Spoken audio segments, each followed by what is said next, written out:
gracias a quien nos hizo posible invitar para este evento.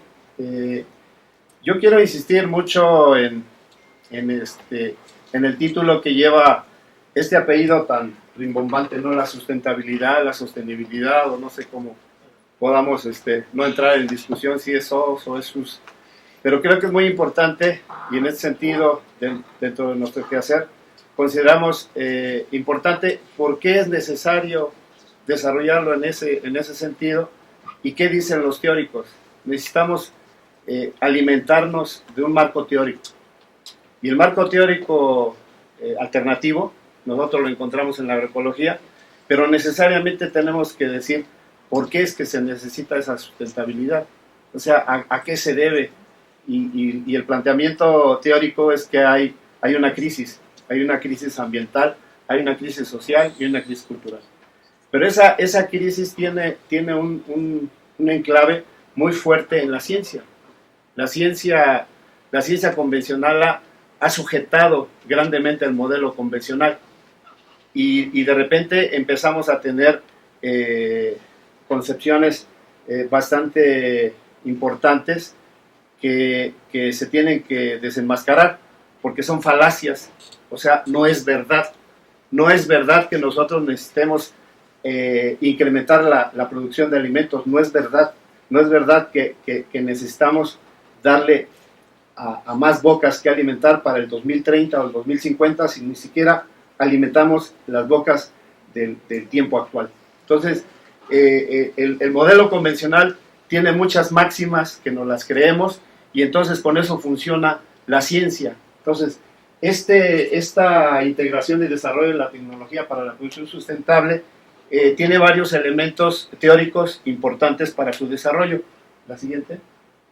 Uno que tiene un fundamento grande, si somos científicos y queremos creerle a quien publica, esto es de Science, precisamente del 2015, y habla de bastantes elementos que trasgreden ya el límite planetario, pero uno de los más importantes que acabamos de ver es la velocidad de pérdida de la biodiversidad.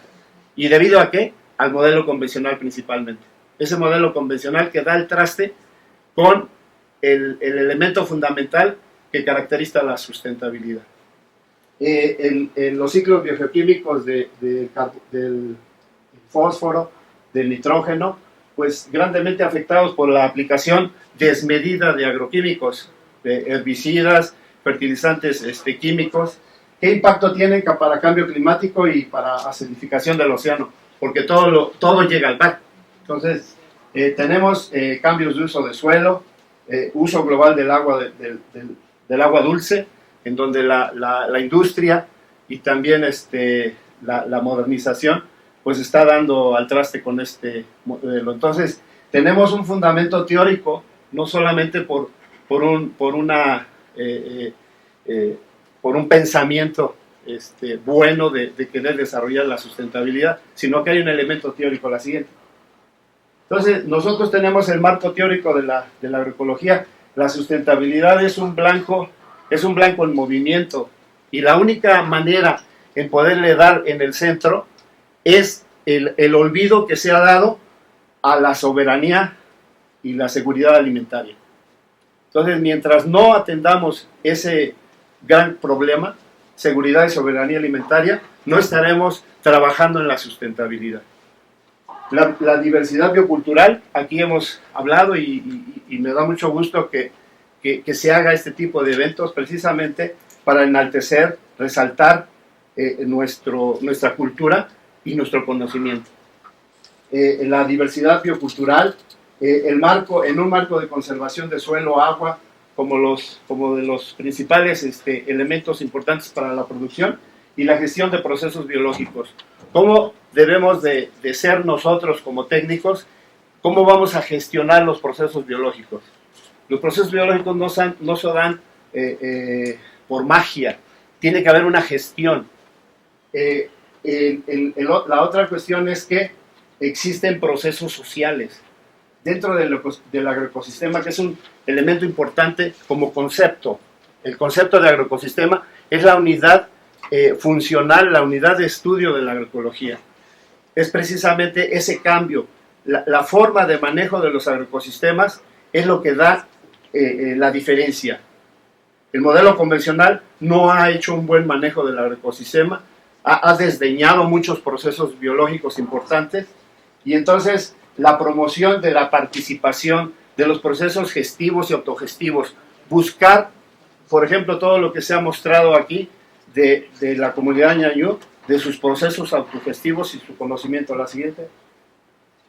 Tenemos que aceptar e implicar al investigador en donde él investiga el tamaño de conocimiento que nosotros tenemos.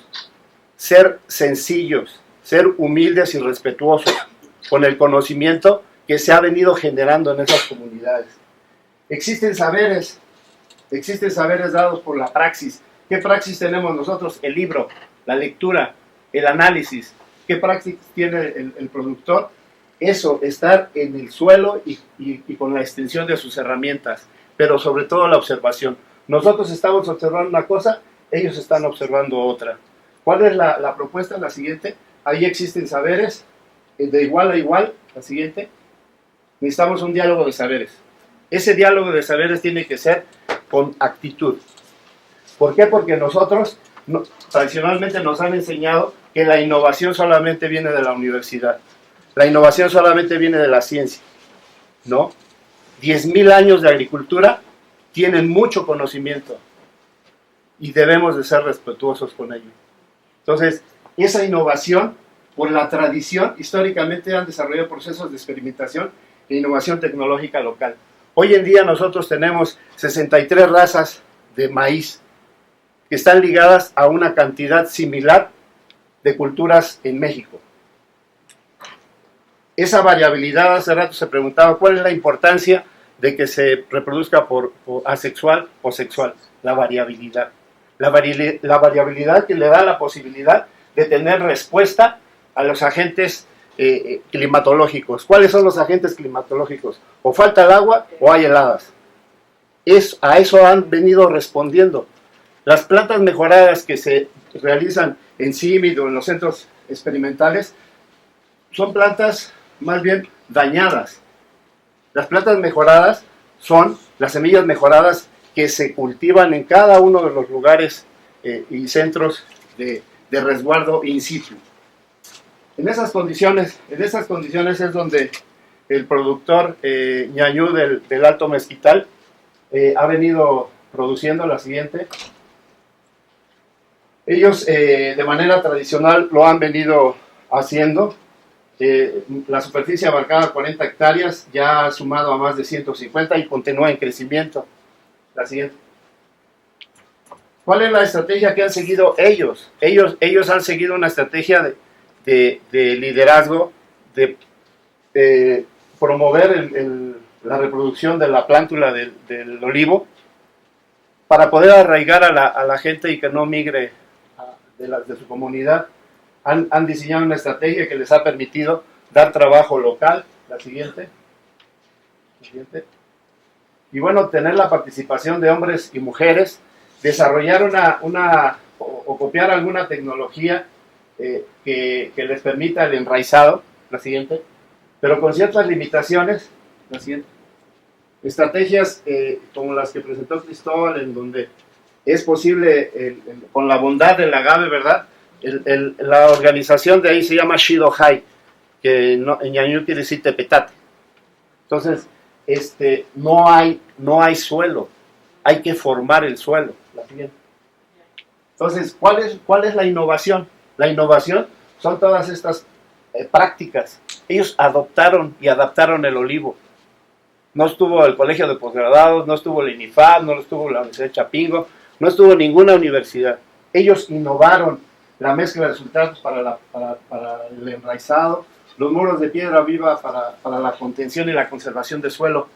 En España, hoy están reaccionando a la pérdida del suelo. Y entonces dicen ahí, paradójicamente, sean creativos para conservar el suelo. Cuando por años se ha establecido que el proceso biológico agroecológico es la conservación del suelo, curvas a nivel, ¿Qué son las curvas a nivel? Es un diseño tradicional. La anterior. El estiércol de vaca y borrego. La materia orgánica. La materia orgánica es el elemento fundamental de la fertilidad. Sin la materia orgánica, ningún fertilizante puede hacer posible los procesos biológicos.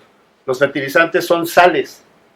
La materia orgánica, el estiércol de vaca y borrego, da consorcios microbianos que permiten una relación de la raíz importante para una reacción diferente que tiene un fertilizante.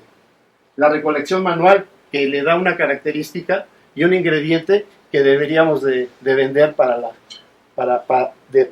se considera para la venta, considerando que no tocaba el suelo la aceituna. Así es.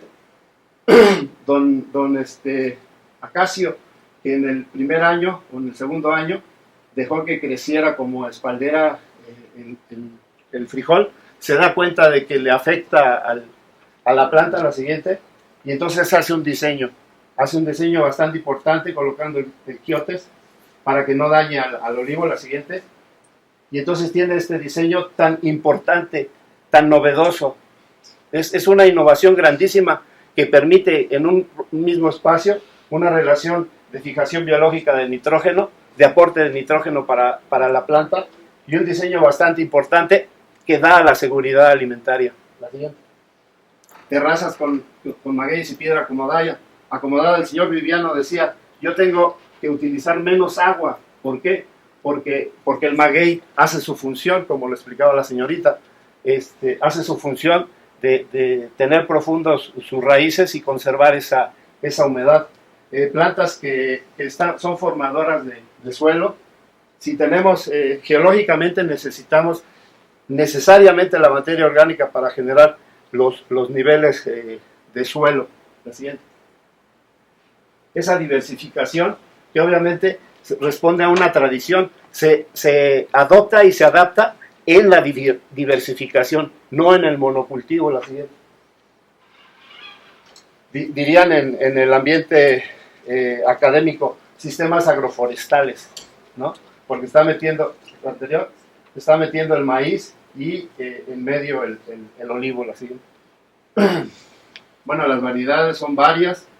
La siguiente. La mano de obra es familiar. Las variedades arbequina, picual, nevadillo, las han llevado hasta la madurez. Muchos dicen que hay aceituna verde y aceituna negra. No, la aceituna negra es la que ya está madura. La verde es de verdeo para relleno. La siguiente. Alrededor de 80 productores, entre ellas 20 mujeres olivareras. La mamá de los Nandó. Estrategias, la siguiente, la anterior. Estrategias para conservar el agua. La siguiente. El aceite de oliva con la marca Shido High, ellos han innovado el prensado de la aceituna con una prensa manual. La siguiente. Y cada año en octubre, noviembre se lleva a cabo la feria para compartir el conocimiento. Hay diversas formas, desde algunas muy artesanales hasta otras, que es el otro grupo, el grupo Asunción del señor Tepetate, bonsáis en estas estrategias de venta. La siguiente. ¿Cuál es una estrategia importante y tradicional? La mano vuelta, el tequio, la getza, la ayuda mutua. Tenemos 10 hectáreas, vamos los 10 a esa hectárea. La economía convencional se le truena la cabeza porque el modelo de economía convencional es el que ha dado el traste a este impacto ambiental. ¿Por qué? Porque a costa de querer maximizar la producción, pues obviamente se quitan todas esas tradiciones que son importantísimas. Aquí esta estrategia le permite al productor auxiliarse y hacer, por ejemplo, muros de contención para terrazas. La siguiente. Pero este proceso autogestivo para los programas que están establecidos en el gobierno Ellos veían pasar el agua, ahí debe de llover entre 300, 350, 400 milímetros por año. Entonces es un área que requiere la posibilidad o es factible utilizar el agua de lluvia. La siguiente. Entonces, esa organización les permite hacer una presa. La siguiente. Desarrollar diferentes áreas de captación y la instalación de más hectáreas, pero a curvas a nivel y haciendo una estrategia de manejo. La siguiente. Entonces, por ahí en el programa yo me enteré que se hablaron sobre los servicios ecosistémicos. Entonces, estos servicios ecosistémicos están ligados a los de suministro, de regulación y los culturales. Estos de regulación hablan del almacenaje del carbono, de la regulación hidrológica, de la calidad del agua, de la erosión, de los deslaves, pero poco hablan sobre la regulación natural de poblaciones y la polinización, que es una cosa importantísima y que desde la agroecología es una situación que debe de promoverse. Y entonces la biodiversidad es la que resguarda todos esos servicios ecosistémicos. Sin biodiversidad no tenemos servicios ecosistémicos. Entonces el agroecosistema, en el diagnóstico que nosotros hagamos visual, podemos empezar a encontrar la falta de servicios ecosistémicos. Y por lo tanto entonces está sujeto a que le estén metiendo el insumo y el insumo y el insumo. Pero es posible diseñar para que los procesos biológicos o esos servicios ecosistémicos están ahí presentes. Entonces tuvimos que empezar desde ver la biodiversidad. La siguiente. Los aportes más importantes, quizás de los aportes más importantes es ver cómo, la siguiente, esos estilos de manejo. Hay estilos de manejo. En México tenemos diferentes agriculturas. No tenemos una agricultura y tenemos cultura agrícola. Tenemos cultura agrícola. No debemos hacer uniforme y pasar los paquetes tecnológicos como se hizo. Entonces, lo anterior, estos estilos de manejo, lo verde es lo que la Conavio establece, ¿no? Como importante, las plantas de vegetación nativa. Entonces, aquí podemos ver cómo cada uno de ellos tiene un estilo de manejo que responde a una racionalidad de producción, a una racionalidad productiva. La siguiente. Entonces, estos datos nos hablan de que a nivel mundial los enemigos naturales y lo que hacen los polinizadores significa esto: 3.1 billones y 4.5 billones. ¿Quiénes suministran esos servicios ecosistémicos? Los pequeños productores. Los pequeños productores, los agricultores tradicionales. El 56% de la producción de alimentos mundial, el 56% es producido por los productores tradicionales. 56%. Entonces, tenemos una bondad grandísima y una potencialidad en nuestra cultura. La siguiente. Entonces, analizar por qué es que el productor deja todos estos malezas, que no son malezas sino son buenazas. ¿Por qué? Porque dan. ¿Qué necesitan los enemigos naturales? Necesitan polen y néctar para madurar su sistema reproductor. Se lo dan todas las especies que son melíferas. Todas las melíferas son potencialmente o pueden ser potencialmente usadas como diseño. El control biológico no se va a dar por magia. El control biológico tiene que gestionarse y la gestión tiene que haber un diseño. La siguiente. Entonces, este es Ilesino mexicano, el barrenador, que nosotros la evaluación que hicimos el daño de estas plagas alcanzó el 13% también en hojas, y realmente es irrelevante el daño. ¿Por qué es irrelevante? Muy probablemente porque controladores como crisopa, como arañas, como hipodamias, como hemeróvidos, como otros insectos parasitoides, deben de estar haciendo su función de regulación natural. La siguiente. Encílpidos, la siguiente. Eulófidos, siguiente. Celiónidos, bracónidos. Entonces, lo que nos enseñan en la escuela es a reconocer a la plaga. La plaga que tiene tantas patitas o tantos puntitos en no sé qué, y después de que nos enseñan a reconocer la plaga, ¿qué se le echa? ¿Qué es bueno para matarla? Como bien hablabas, la diversidad está presente en esa población. Esa población la sometes a presión de selección y necesariamente va a salir la resistencia. Estamos enfrentándonos a una diversidad. Con presión de selección fuerte sale la resistencia. Entonces la resistencia tiene que ser de los agroecosistemas. Una resistencia que le permita... las plagas nunca se pueden acabar. Las plagas son unos fitófagos, son unos herbívoros que tienen sus controladores biológicos, y como el control biológico es denso dependiente, depende de la densidad, porque si se acaban todo su alimento, se van a morir. Entonces, lo que nos han inculcado la ciencia, nos ha inculcado plaga, maleza, enfermedad, etcétera, etcétera, pero no nos han enfocado a ver a los heliónidos, a los dracónidos, a los pneumónidos, a tricoderma, a todos los antagonistas. No sabemos, por ejemplo, de suelos supresivos. Los suelos supresivos son los que suprimen enfermedades. ¿Por qué? Por el consorcio de microorganismos que están ahí presentes. Entonces no conocemos, estamos como en esa biodiversidad grande. Sí se ve cuando el árbol se cae o lo sacan, pero todo el consorcio de microorganismos que se va con la erosión, todas las micorrizas que se fueron y que están adaptadas localmente y que el productor hace y deshace para poder conservar ese suelo.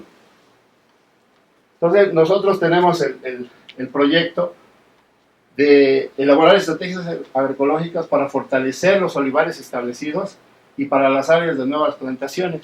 Entonces, don Acacio, por ejemplo, nos dice, pues para las áreas de nuevas plantaciones, ustedes tienen una posibilidad de estar produciendo frijol, pero como una innovación bastante importante, ¿sí?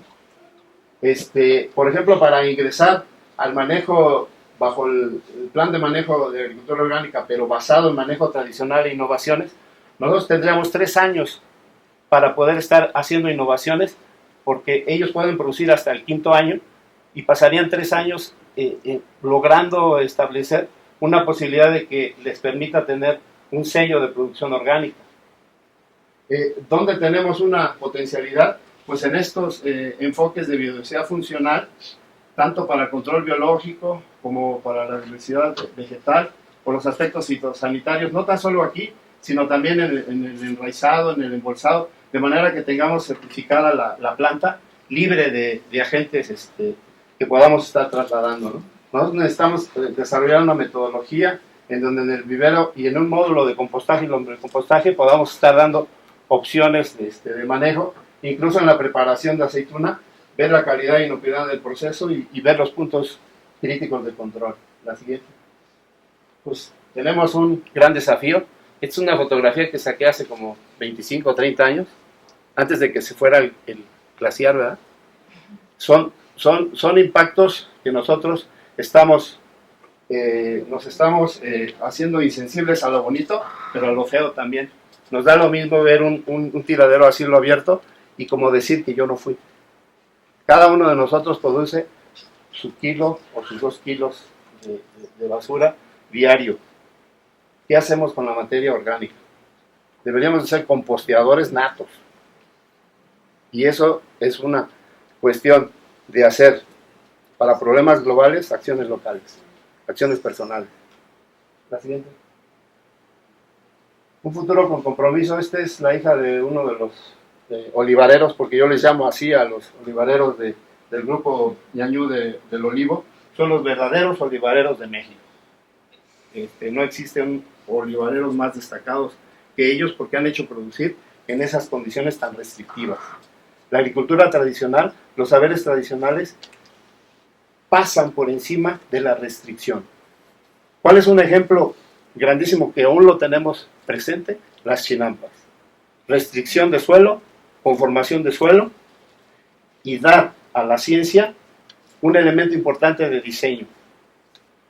Ahí se encuentra con nosotros la bióloga Clarisa Virginia Sánchez Ramírez, quien junto con el doctor Roberto García hicieron un trabajo para ver qué sucedía en el sistema chinampero cuando tú le ponías Pythium, Fusarium, los que matan a las plántulas pequeñas, y al inocular con esos fitopatógenos, raramente en el suelo chinampero no ocurría. ¿Qué pasaba? ¿Y qué se consideró? Que son suelos supresivos. Por la gran cantidad de consorcios que están ahí presentes y porque rápidamente se colocan en la raíz de las plántulas, ya no dejan que se establezca ningún otro contrincante o enfermedad. Entonces, de México para el mundo, los chinamperos de siempre han dado una tecnología que hay que adoptarla y enseñarla en las universidades para que se sepa que es posible que tú hagas la gestión de procesos de supresividad. Y entonces, pues agradezco mucho su atención y con esto